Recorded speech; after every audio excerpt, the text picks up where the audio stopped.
Das Licht der Morgendämmerung durchdringt das grüne Fichtendach, das eine einsame Straße im Wald von British Columbia in ein warmes und reines Gelb hüllt. Die Sonnenstrahlen brechen sich langsam Bahn durch die dichten Zweige, vertreiben das Dunkel der Nacht und bedecken alles umher mit einem weichen, goldenen Glanz. Die Luft ist erfüllt von Kühle und dem Versprechen eines neuen Tages. Auf der sauberen Asphaltstraße fuhr ein schwarzer Polizeiwagen langsam zwischen zwei Reihen hoher Kiefern. Die Blätter raschelten in einer leichten Brise. Das Fahrzeug bewegte sich so, dass es die Stille des Waldes nicht störte. Jede Unebenheit und jede Kurve der Straße warf feine Schatten von Nadeln und Zweigen auf die Fahrbahnoberfläche. Officer David Harris steuerte den Wagen, während sein Partner Mark Turner neben ihm saß. Beide waren im frühen Frühling auf morgendlicher Streife. Sie unterhielten sich leichthin über das Wetter und die jüngsten Einsätze, doch in ihren Stimmen schwang eine geschäftsmäßige Konzentriertheit mit. Davids Füße klopften leicht im Rhythmus des Motors. Das Licht, das durch die Windschutzscheibe drang, warf die Schatten der beiden Männer auf den dunkelgrünen Waldboden, wo sich das flackernde Sonnenlicht auf den Nadeln spiegelte. Diese Schatten wirkten langgezogen und bizarr vor dem Hintergrund von Moos und herabgefallenen Nadeln und schufen einen fast filmreifen Kontrast zwischen den Menschen und der sie umgebenden Wildnis. Der Gesang der Vögel verbreitete sich weit und breit, vermischte sich mit dem Geruch von Harz und feuchtem Gras und schuf ein friedvolles Bild der Natur wie ein lebendiges Gemälde. Jeder Triller und jedes Rascheln ergänzten die allgemeine Harmonie des Morgens, als würde der Wald selbst den neuen Tag begrüßen. In diesem Klangteppich war eher Ruhe als Unruhe zu spüren. David lächelte und sagte, dass heute gutes Wetter sei, in der Hoffnung, dass ihnen während der Patrouille keine Probleme begegnen würden. Sein Partner nickte antwortend, und für einen Moment brachte ihr Gespräch eine einfache menschliche Nähe in die Umgebung der strengen Natur zurück. Doch als er um die nächste Kurve bog, bremste er plötzlich ab und kniff die Augen zusammen, als er zu der Stelle blickte, wo unbeweglich eine große braune Gestalt am Straßenrand stand. Am fernen Punkt des Sichtfeldes störte etwas die gewohnte Ordnung der Landschaft, und dieser Kontrast erregte sofort Aufmerksamkeit. Ein riesiger brauner Grizzly lag dort mit gesenktem Kopf. Sein Körper wirkte schwer, als sei er von einem langen, mühsamen Weg erschöpft. Jedes Körperteil sprach von Müdigkeit und Schmerz, von der Schwere der Schultern bis hin zum langsamen, erschwerten Atem, der an der Bewegung seines Brustkorbs sichtbar war. Das Fell war verfilzt und staubig, und die Sonne spiegelte sich auf seinem goldgrauen Pelz und den mächtigen Schultern. Aus der Nähe konnte man einzelne Strähnen erkennen, verheddert und bedeckt mit Spuren von Erde und Pflanzenresten. Dies unterstrich die Dauer seines Leidens. Ein alter Autoreifen war fest in seinen Nacken eingewachsen und hinterließ tiefe Spuren um den Hals. Die Haut war rot und geschwollen. Um die Wunden herum waren Reibungsspuren und Narben zu sehen, die davon zeugten, dass er sich schon einige Zeit quälte und versuchte, sich zu befreien, wobei jeder Versuch die Verletzung nur verschlimmerte. David trat sofort leicht quietschend auf die Bremse. Das rot-blaue Blinklicht spiegelte sich in den tautropfenden Baumstämmen wider. Das Licht blitzte und zerschnitt die Stille des Waldes, wobei es ein Gefühl der Dringlichkeit und Unaufschiebbarkeit einbrachte. Gemeinsam beobachteten sie durch die Scheibe. Der Bär war nicht wild, er atmete nur schwer, seine trüben Augen waren voller Schmerz und Verzweiflung. In seinem Blick lag keine Aggression, nur erschöpfte Sehnsucht und die Hoffnung auf Hilfe, was die Szene besonders rührend und schwer erträglich machte. Er hob den Kopf und blickte in Richtung des Wagens. Klare Tränen liefen über sein Gesicht, die im reinen goldenen Licht glänzten und schimmerten. Jeder Tropfen, der durch das Fell floss, schien die Tiefe seines Leidens und seine Verletzlichkeit zu unterstreichen. Aus seiner Kehle drang ein leiser Laut, teils ein Stöhnen, teils ein stummer Schrei nach Hilfe, der als Echo durch den Wald hallte. Dieser Laut weckte in den Zeugen tiefes Mitgefühl und gleichzeitig ein Gefühl der Machtlosigkeit, denn helfen konnte nur das Eingreifen derer, die wussten, wie man mit Wildtieren umgeht. David umklammerte das Lenkrad fest, sein Herz schlug schneller, er spürte die Machtlosigkeit vor der Erhabenheit des Wesens. Seine Finger kribbelten vor Anspannung, die Schultern strafften sich, er war ganz darauf konzentriert, keine abrupten Bewegungen zu machen. Mark nahm sein Telefon und machte einige Fotos, seine Hand zitterte leicht. Er wollte die Situation für den Bericht und eine schnelle Meldung festhalten, doch jedes Klicken der Kamera erschien unzureichend im Vergleich zu dem, was er mit eigenen Augen sah. Im hellen goldenen Licht wehte ein Frühlingswind vorbei, der den Duft von Harz und das Rascheln fallender Blätter mit sich trug und eine herzzerreißende Ruhe schuf. Die Atmosphäre war gleichzeitig von Schönheit und Bitterkeit erfüllt, die natürliche Harmonie kontrastierte mit der fremdartigen Reifenschlinge am Hals des Tieres. Sie sahen einander an, ihre Augen füllten sich mit Mitleid und Angst, da sie verstanden, dass der Bär sofort Hilfe brauchte. In ihren Blicken spiegelte sich die Entschlossenheit zu handeln und die Sorge über die möglichen Risiken wider, die mit dem Eingreifen bei einem verletzten Wildtier verbunden waren. Im flackernden Licht tauchte das Bild des riesigen Tieres mit gesenktem Kopf den ganzen Wald plötzlich in eine seltsame Stille. Selbst die gewöhnlichen Geräusche wirkten gedämpft, die Szene schien wie in Erwartung erstarrt. Mark hielt das Funkgerät. Seine Stimme zitterte leicht, als er der Forstverwaltung den festsitzenden Bären meldete, der gerettet werden musste. Jedes Wort war abgemessen. Er versuchte, den genauen Standort anzugeben und den Zustand des Tieres zu beschreiben, um das Team mit allen notwendigen Mitteln auf die Ankunft vorzubereiten. Als Antwort ertönte eine Stimme über den Lautsprecher: »Verlassen Sie das Fahrzeug nicht, halten Sie einen Sicherheitsabstand ein und warten Sie, bis die Ranger eintreffen und Hilfe leisten.« Die Anweisungen waren streng und von der Sorge um die Sicherheit sowohl der Menschen als auch des Tieres diktiert. David nickte und schaltete die Sirene aus, um das Wildtier nicht zu erschrecken, und starrte dann in das grüne Dickicht vor sich.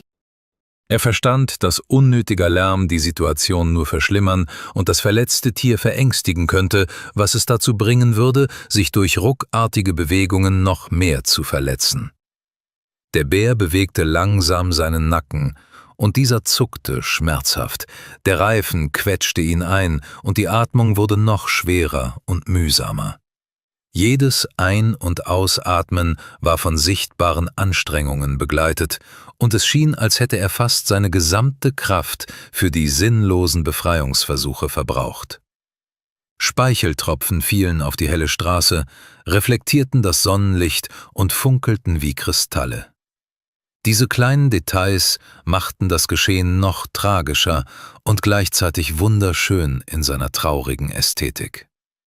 Mark neigte leicht den Kopf. Seine Augen schwiegen. Sein Herz zog sich bei dem schrecklichen Anblick zusammen. Er versuchte, tröstende Worte zu finden, vielleicht nicht für den Bären, sondern für sich selbst und seinen Partner, doch in der Stille des Waldes schienen solche Worte unnötig. David versuchte, die Ruhe zu bewahren. Das Licht spiegelte sich deutlich auf seinem Gesicht im dämmerigen Innenraum des Wagens wider. Seine klare, gefasste Erscheinung war eine Stütze in einer Situation, die Kaltblütigkeit und Sorgfalt erforderte. Sie konnten nur unbeweglich dasitzen und dem Geräusch des Windes, dem Flüstern des Waldes und dem schweren Atem des gewaltigen Wesens lauschen. Jedes Innehalten und jedes Rascheln schien wichtig, als würde der Wald selbst das Drama erkennen, das sich in seiner Tiefe abspielte. In der Ferne stießen einige Vögel herab, schlugen dann mit den Flügeln und stiegen wieder in den Himmel empor. Die Sonne glitzerte auf ihrem Flug.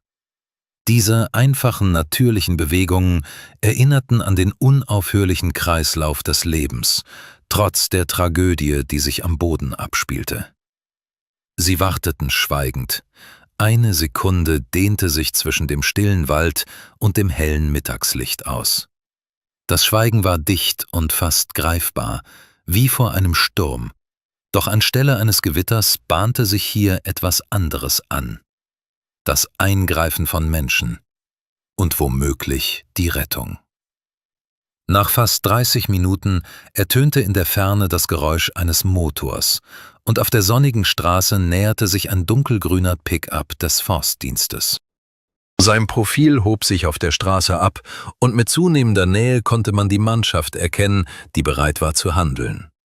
2 Ranger, Lucas Brown und Ella Morgan, stiegen aus und trugen Betäubungsgewehre sowie spezialisierte medizinische Ausrüstung bei sich. Ihre sicheren Bewegungen und die Abgestimmtheit ihres Handelns flößten Hoffnung ein. Sie hatten solche Situationen schon erlebt und wussten, was zu tun war. Das Licht, das sich im Emblem der kanadischen Ranger spiegelte, ließ den ganzen Wald in einem kristallklaren Grünton heller erscheinen. Das Emblem auf ihrer Kleidung und dem Wagen erweckte Vertrauen und erinnerte daran, dass es in diesem Gebiet einen Dienst gibt, der sich um die Tierwelt sorgt. Lucas trat näher und sah sich den Bären genau an. Er erkannte, dass dieser wahrscheinlich in einem Reifen von einer Mülldeponie unweit des Silver Creek Lake stecken geblieben war. Sein Blick war professionell und aufmerksam. Er verstand es, kurzzeitige Anzeichen von Angst und Schmerz von Anzeichen von Aggression und potenzieller Gefahr zu unterscheiden. Der Bär sah sie an und knurrte schwach. Seine Augen waren trübe, aber in ihnen flackerte noch immer eine schwache Hoffnung. Dieser Blick schien, um noch ein wenig Zeit und Taten von den Menschen zu bitten, die helfen konnten. Sie koordinierten den Plan.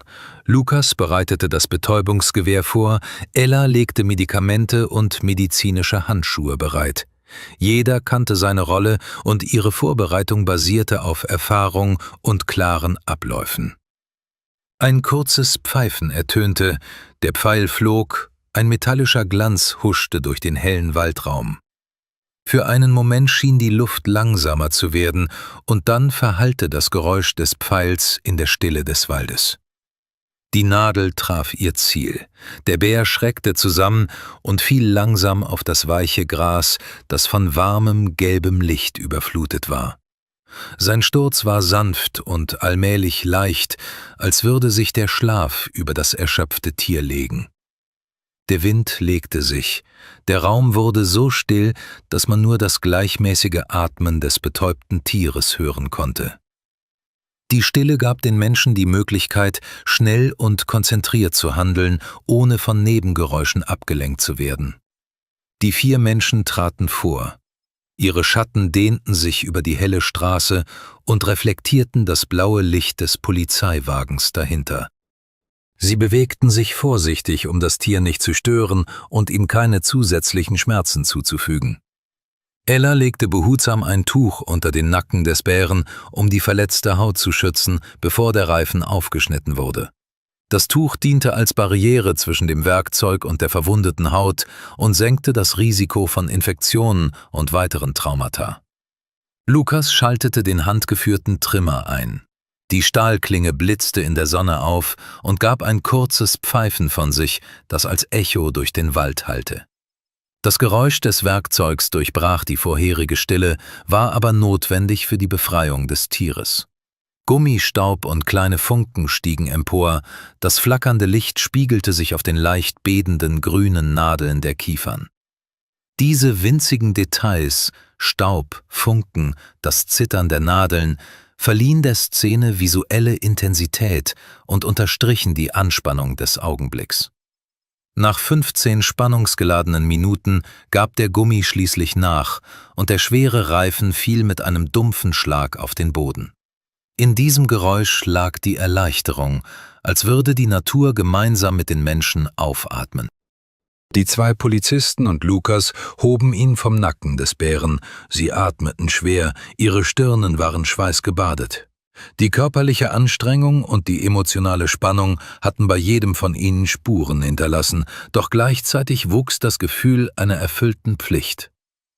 Als die Haut am Nacken freigelegt wurde, sahen sie mit Entsetzen eine tiefe, rote, blutende Wunde, aus der eine schmerzhafte, gelbe, eitrige Masse sickerte.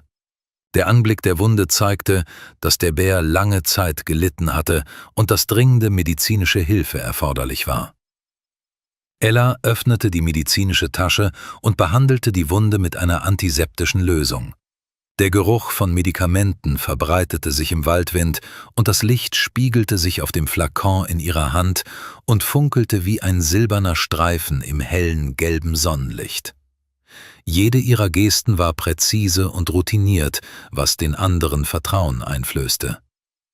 Lukas strich vorsichtig mit einem Wattestäbchen den Schmutz ab und legte behutsam einen Verband um den Nacken des Bären.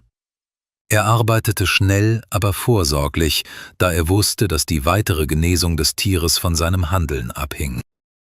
Der saubere weiße Verband hob sich deutlich vom zerzausten braunen Fell ab und reflektierte klar das Licht der Mittagssonne. Dieser Kontrast des weißen Verbandes auf dem dunklen Fell wirkte fast symbolisch, ein Zeichen der Hilfe und Hoffnung inmitten des Naturdramas. David beobachtete das Geschehen. Seine Augen schwiegen, sein Herz füllte sich mit Mitleid und Bewunderung. Er war stolz darauf, Zeuge und Teilnehmer der Rettung eines Lebewesens geworden zu sein und spürte gleichzeitig die Tiefe der Verantwortung für das Ergebnis. Mark bückte sich, um zu helfen. Seine Hand zitterte leicht, als er das dichte, weiche Fell berührte, das noch warm vom Atem war. Der Kontakt mit dem Tier war rührend und erinnerte daran, wie nah sich Menschen und Wildnis in Momenten des Mitgefühls sind. Man verabreichte ihm eine Aufbauspritze und trat zurück, um das Tier im friedlichen Waldlicht ruhen zu lassen. Dies war notwendig, um die Erholung zu beschleunigen und sicherzustellen, dass der Bär nicht zu abrupt zu sich kam. Der Wind bewegte die Blätter, das Licht spielte umher, als würde es die gerade vollzogene Befreiung feiern. Die Natur schien ebenfalls an diesem Moment teilzunehmen. Das leichte Flüstern des Laubs und das Flackern des Lichts schufen eine Atmosphäre endgültiger Leichtigkeit. Die vier standen schweigend umher und beobachteten, wie sich das massive Wesen in der stillen, wohlwollenden Atmosphäre erholte. Zwischen ihnen waren keine Worte nötig. Jeder verstand die Rolle des anderen und die allgemeine Bedeutung des Augenblicks. Einige Minuten vergingen. Der Körper des Bären zuckte leicht, die Lider bewegten sich und öffneten sich langsam unter dem hellen Licht. Mit jedem Atemzug kehrte er ins Leben zurück, und dies war das freudigste Zeugnis für die Wirksamkeit ihres Handelns. Er atmete tief ein und hob den Kopf. Seine schwarzen Augen reflektierten das Sonnenlicht, das durch die grünen Blätter drang. In ihnen war nun nicht mehr nur Schmerz, sondern auch wachsende Erleichterung zu lesen. Sie blickten auf die Menschen, die ihm geholfen hatten, zu seiner Kraft zurückzufinden. Der weiße Verband um seinen Nacken hob sich scharf von seiner goldbraunen Haut ab und reflektierte das reine Tageslicht. Dieses visuelle Bild erinnerte daran, dass die Wunde geschlossen war und der Weg zur Heilung begonnen hatte. Der Bär versuchte aufzustehen, am ganzen Körper zitternd, und wirbelte Staub unter der Sonne auf, wie goldene Lichtpartikel, die umhertanzten. Seine Versuche aufzustehen waren unbeholfen, aber zielstrebig, und die Menschen beobachteten ihn mit vorsichtiger Hoffnung.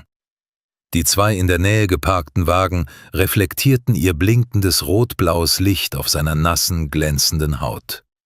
Das reflektierte Licht verlieh der Szene eine fast feierliche Note, als würde die Natur selbst an diesem Akt der Rettung teilnehmen.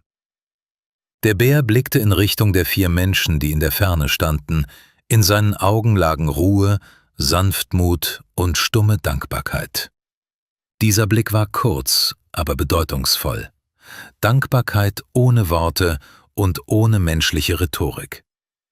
Er stieß ein tiefes Grollen aus, der Laut hallte weit durch den Wald und klang fast wie ein aufrichtiger Dank an die Menschen.